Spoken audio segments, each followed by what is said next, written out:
Hi అండి, అందరికీ నమస్కారం. Welcome back to our channel creative home maker 25.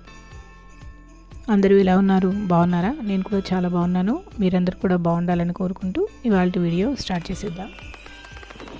మరి థంబ్నెయిల్లో చూసారు కదా, మంచి పోషక విలువలతో ఉన్నటువంటి మజ్జిగ పులుసు చేసి చూపిస్తున్నాను. మజ్జిగ పులుసులో పోషక విలువలు ఏంటి అని అనుకుంటున్నారా? మరి మజ్జిగ కొంచెం పుల్లగా అయినా కూడా, పెరుగు కానీ మజ్జిగ కానీ కొంచెం పుల్లగా అయినా కూడా కొంతమంది తినడానికి ఇష్టపడరు కదా. కానీ దాంట్లో చాలా పోషకాలు ఉంటాయి. ఈ మధ్యకాలంలో అందరికీ కూడా విటమిన్ డెఫిషియన్సీ బాగా ఉంటుంది కదా, హెల్త్ పరంగా చూసినా. సో B12 డెఫిషియన్సీ కోసం చాలామంది చాలా రకాలుగా ఇబ్బంది పడుతూ ఉంటారు. మరి ఈ పుల్లటి పదార్థాల్లో అంటే ఏదైనా సరే పుల్లటి పదార్థాలు అంటే సహజంగా పుల్లగా అయినటువంటి వాటిలో B12 చాలా బాగుంటుందని డాక్టర్స్ చెప్తూ ఉంటారు. సో ఇలా మనం డైరెక్ట్గా మజ్జిగ కానీ పెరుగు కానీ పుల్లగా అయినటువంటి తినబుద్ధి కానప్పుడు ఇలా మజ్జిగ పులుసు చేసుకోవచ్చు. ఖచ్చితంగా ఈ మజ్జిగ పులుసుకు కొంచెం పుల్లగా ఉండాలి మజ్జిగ కానీ పెరుగు కానీ. సో చూడండి, మరి మధ్యలో మాట్లాడుకుందాము వీడియో చూస్తూ. ఇక్కడ నేను దోసకాయలతో మజ్జిగ పులుసు చేస్తున్నాను. సో ఈ మజ్జిగ పులుసును చాలా రకాలుగా చేసుకుంటూ ఉంటారండి.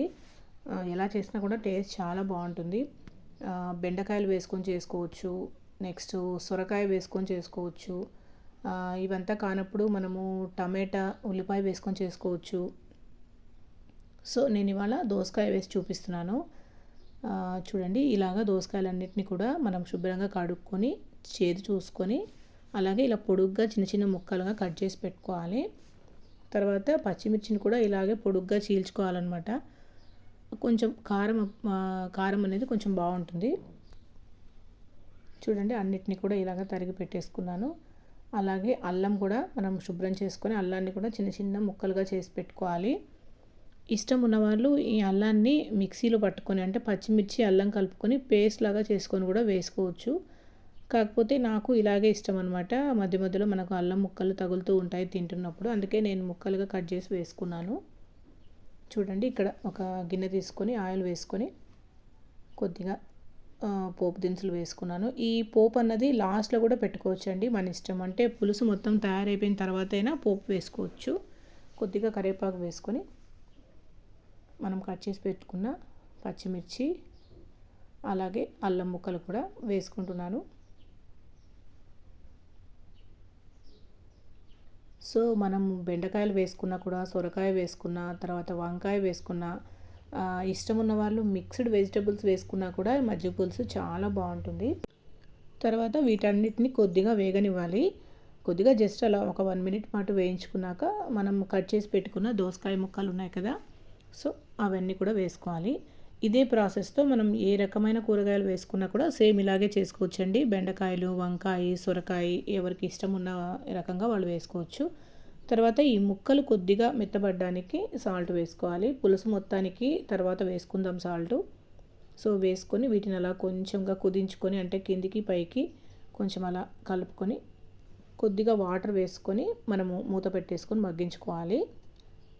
వాటర్ కూడా జస్ట్ గిన్నె మనకు అడుగు అంటకుండా ఉండడానికి వేసుకుంటున్నాం అనమాట. మూత పెట్టుకొని అలా ఉడికించుకోవాలి. చూడండి, ఇక్కడ పక్కన నేను చప్పడి పప్పు చూపిస్తున్నాను, అంటే ఉత్తపప్పు అంటారు కదా. సో మా ఇంట్లో మాత్రం మజ్జిగ పులుసు చేసిన రోజు ఖచ్చితంగా ఈ చప్పడి పప్పు ఉండాల్సిందేనండి. ముద్దపప్పు అని అంటారు కొంతమంది. సో ఆ కాంబినేషన్లోనే చాలా బాగుంటుందన్నమాట ఆ పప్పులోకి మజ్జిగ పులుసు.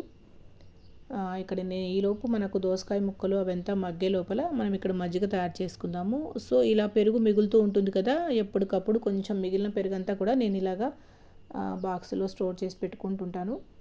సో ఒక వారం పాటు అలాగే ఉన్నా కూడా బాగానే ఉంటుంది. అంటే ఫ్రిడ్జ్లో ఎలాగో పెట్టుకుంటాం కాబట్టి మరీ పుల్లగా ఏమైపోదు, మనకు టేస్ట్ బాగానే ఉంటుంది. కొంచెం నీళ్ళు వేసుకొని దాన్ని మజ్జిగలాగా తయారు చేసుకోవాలన్నమాట. సో ఇక్కడ నేను ముక్కలు కొద్దిగా చెక్ చేస్తున్నాను. అంటే టోటల్గా ఉడకాల్సిన అవసరం లేదు, ఒక 50% ఉడికిపోతే సరిపోతుంది.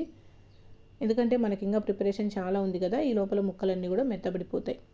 మనం ఇక్కడ చేసి పెట్టుకున్న మజ్జిగను వేసుకోవాలి. కొంచెం మరీ పల్చగా ఉండకుండా మజ్జిగ కొంచెం చిక్కగానే ఉంటే బాగుంటుంది. ఇక్కడ మీకు ముక్కలు ఎక్కువగా కనిపిస్తూ ఉన్నాయి కదా. సో మా ఇంట్లో మాత్రం ఏ రకమైన అంటే బెండకాయలు కానీ సొరకాయలు కానీ ఏ వేసినా కూడా ముక్కలు బాగానే తింటారు, అందుకే కొంచెం ఎక్కువగానే వేసుకున్నాను. చూడండి ఇక్కడ మజ్జిగ మనకు కొంచెం విరిగినట్టుగా అనిపిస్తుంది, కానీ తర్వాత సెట్ అయిపోతుంది, చూస్తారు మీరు. ఇప్పుడు అదే బౌల్లోకి కొద్దిగా శనగపిండి, అంటే ఒక 2 స్పూన్ల వరకు ఉంటుంది శనగపిండి తీసుకొని, నీళ్ళు వేసుకొని కొంచెంగా మనం ఇలాగ దీన్ని జారుడుగా కలుపుకోవాలన్నమాట. ఈ శనగపిండి జస్ట్ మనకు పులుసు కొంచెం చిక్కదనం కోసమే అనమాట, మరీ ఎక్కువగా వేసుకోకూడదు. చూడండి కొద్దిగానే తీసుకున్నాను నేను. ఇలా నీళ్ళు వేసుకొని కలిపించుకోవాలి. ఇక్కడ మనకు పులుసు ఉడుకుతూ ఉంది కదా చూడండి. ఫస్ట్ టైం చేసే వాళ్ళకు కొంచెం టెన్షన్గానే ఉంటుంది, అంటే మజ్జిగ వేగిపోయిందేమో అని అనుకుంటారు. సో అలా ఏం అవ్వదండి, మొత్తం పులుసు అంతా అయిపోయేటప్పటికి మనకు నీట్గా బాగా కుదురుతుంది. చూడండి ఇక్కడ మనం కలిపి పెట్టుకున్న శనగపిండి మిశ్రమాన్ని కూడా వేసుకొని కలిపేసుకోవాలి. ఒకసారి కలుపుకొని వేసుకోవాలి, ఉండలు అవి లేకుండా చూసుకోవాలన్నమాట ముందుగానే. కొంచెం మనకు క్వాంటిటీ అన్నది చూస్తేనే మనకు కొంచెం చిక్కబడినట్టుగా తెలుస్తుంది అనమాట శనగపిండి వేయగానే.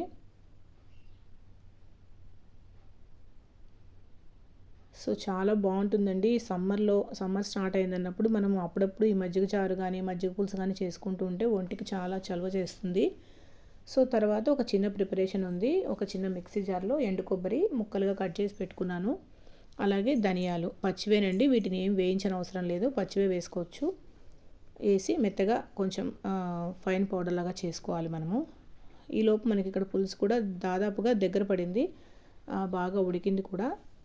ముక్కలు కూడా మనం ఇక్కడ చెక్ చేసుకోవచ్చు మెత్తబడ్డాయా లేవా అన్నది.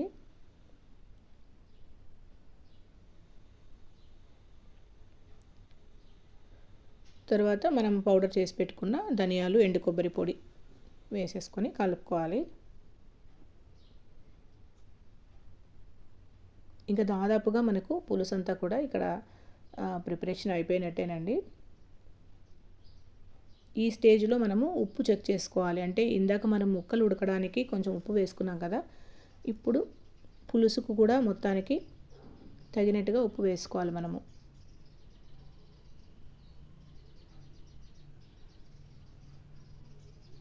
సో ముక్కలు ఉడికేటప్పుడే నేను కొంచెం పసుపు కూడా వేసుకున్నానండి, ఆ క్లిప్ ఒకటి చిన్నది మిస్ అయింది.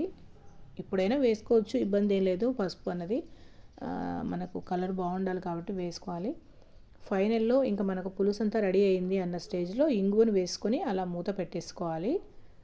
సో ఆ ఇంగువ ఫ్లేవర్ అంతా కూడా మనకు మజ్జిగ పులుసుకు పట్టేస్తుంది అనమాట. చూడండి టేస్టీగా కమ్మగా ఉండే మజ్జిగ పులుసు రెడీ అయిపోయింది. మరి వీడియో నచ్చితే తప్పకుండా ఒక లైక్ ఇచ్చి నన్ను సపోర్ట్ చేయండి. మీరు ఇచ్చే లైక్ వల్ల నా వీడియో మరికొంతమందికి ప్రమోట్ అవుతుంది. అలాగే ఫస్ట్ టైం నా వీడియో చూస్తున్న వాళ్ళు సబ్స్క్రైబ్ చేసుకొని పక్కనే ఉన్న బెల్ సింబల్ని టచ్ చేయండి, అప్పుడే నా వీడియోస్ అన్నీ మీకు నోటిఫికేషన్స్ వస్తాయి. Thank you for watching.